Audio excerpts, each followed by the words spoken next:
Last month, 42 dogs and 41 hamsters were rescued from a home in Lee County. This week, the ARL went back to the property, removing another 225 animals.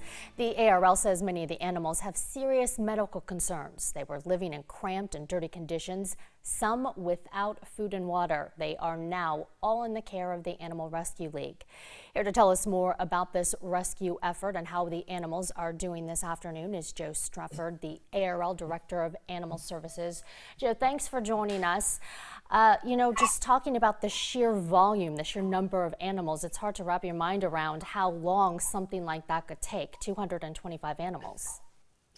Yeah, 225 this past Tuesday, Janae, and then 300 in total this month in combination with the first rescue we assisted the Lee County Sheriff's Department with. It is an overwhelming number of animals to get gathered up and transported, and they'll be in our care for some time. So a lot of work, but we're glad to hear, that the animals are out of the filth in the terrible conditions that they were living in. Last time we knew there were dogs and hamsters. Were there similar animals, similar conditions this time? Can you kind of take us through that? Yeah, the conditions were very similar to the time we were out there last. The condition or the situation involved a wide variety of animals. This time we did, in fact, remove additional dogs, puppies, but this operation involved goats, fowl of various type, equine, small mammals such as chinchillas, as well as reptiles and lizards. Probably one of the most concerning things is given there were 225 plus animals on the property, but there was no adequate feed or food for any of those animals. Talk me through just that whole rescue process. You guys are doing this at the same property now within the month, kind of back to back. That can't be easy on any of your team, any of the folks at the ARL. That's got to take a toll.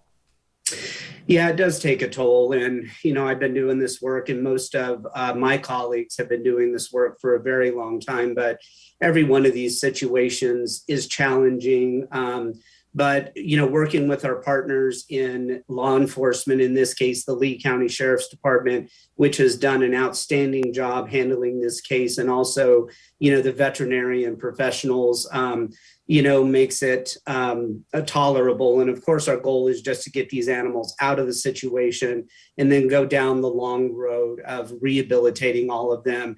And then the payoff really is seeing them being placed into new, loving families where we know they'll receive the care that they need. Sure, to live as pets and as they should be. When you talk about that long road to recovery from now until when they can be adopted, is there any range of how long that could take? Yeah, for some of the dogs and or puppies, it could be as short as a week or maybe 10 days.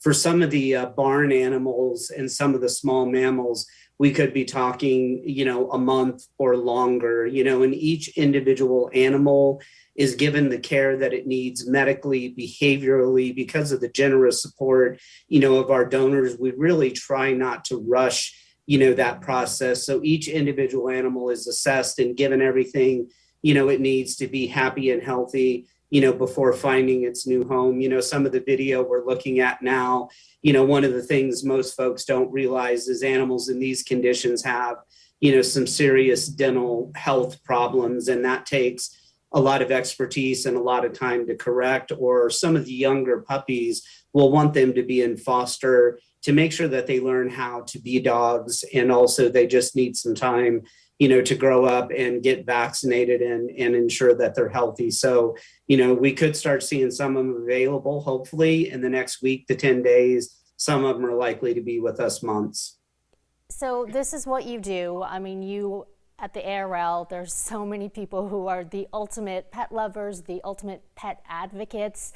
To see something like this and say, okay, what will it take to not let it happen again? We know that there's criminal charges in this case.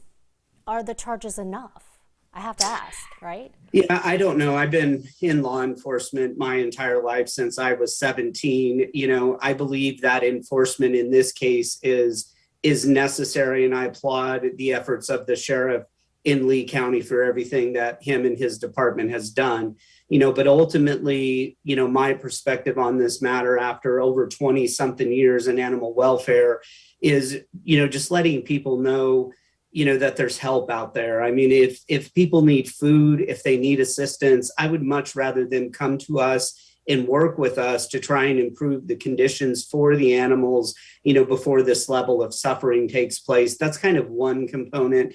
The second component is working with legislators, to determine the best legal solution to these types of cases, because once it's at this level, there's nothing we're going to do to unring the bell. Animals have suffered. All we can do is try and rescue and save all of them that we can. But definitely there needs to be more done. And again, the Lee County Sheriff has come out and stated he's going to work with his local community to look for solutions that are better for his community. And I would just encourage every individual community in the state itself, to kind of come together and have a meaningful conversation about how we can, in fact, prevent these cases and building a more robust response, because this does take a toll.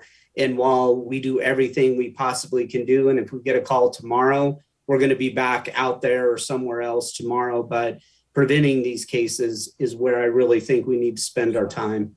All right, Joe, thanks for joining us this afternoon. Thanks for all the great work you and everyone at the ARL are doing. And let us know how else we can help you with all of your efforts there. Thanks so much. Be back with more right after this.